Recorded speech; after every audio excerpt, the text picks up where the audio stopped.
Bonjour Madame Le Sire, bonjour Émilie. Vous êtes responsable de 2 programmes pour Échec Formation Continue, IA for Business et Marketing Digital et IA. Tout à fait. Qu'est-ce qui distingue Échec Formation Continue avec son offre dans ces thématiques-là qui, disons-le clairement, sont très nombreuses sur le marché déjà ? Effectivement, une offre pléthorique en IA, en data management, cybersécurité.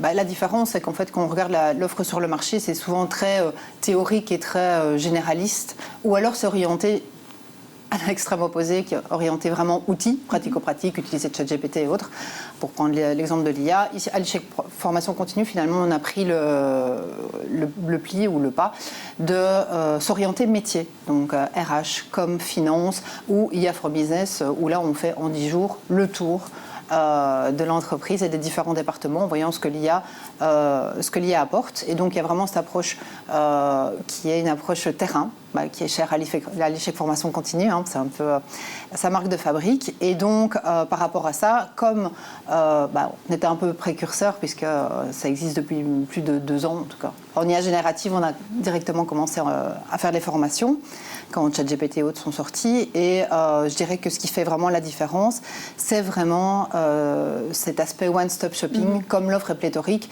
on peut s'arrêter à l'Échec Formation Continue, faire le plan de formation quel que soit le besoin, et puis continuer. Et comme ces formations existent effectivement depuis l'arrivée de ChatGPT et autres, on a pu co-créer avec les participants et avoir les retours terrain et chaque fois améliorer nos formations.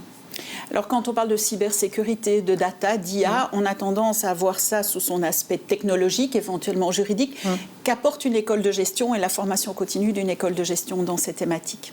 Alors il y a vraiment cette approche finalement stratégique, on intègre le tout. Donc il y a clairement des besoins de terrain, il y a l'actu, il y a la législation, tout change énormément, les outils évoluent non-stop, peu importe le programme qu'on prend. Et donc systématiquement il y a ce retour à la stratégie, les outils au service d'eux, la législation au service d'eux, qu'est-ce qu'on veut, et donc on ramène l'esprit critique, on ramène vraiment la réflexion au centre même de l'apprentissage. Alors, évidemment, dans l'apprentissage, il y a clairement un besoin d'outils exprimés, d'approches concrètes. Comment est-ce que vous intégrez ça, vous et les autres formateurs, dans les formations ? C'est vraiment cet aspect au service d'eux.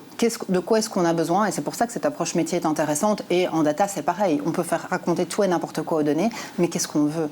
Qu'est-ce qu'on cherche ? Et donc, on remet la réflexion au centre avec finalement toute une série de formateurs qui sont tous en entreprise, donc qui sont tous orientés terrain et donc à la pointe finalement dans leur domaine. Et donc ça permet vraiment d'apporter une réelle transformation à travers les formations. Est-ce que c'est ce qui vous motive à être impliqué à ce point-là à Échec Formation Continue depuis près de 10 ans ? Oui, clairement, d'avoir comme ça en formation continue, avoir des personnes entre 25 et 60 ans où il y a clairement un avant et un après, avec le côté ludique, le côté voir s'éclairer, parce que comme on est dans l'esprit critique aussi, il y a une vraie réflexion.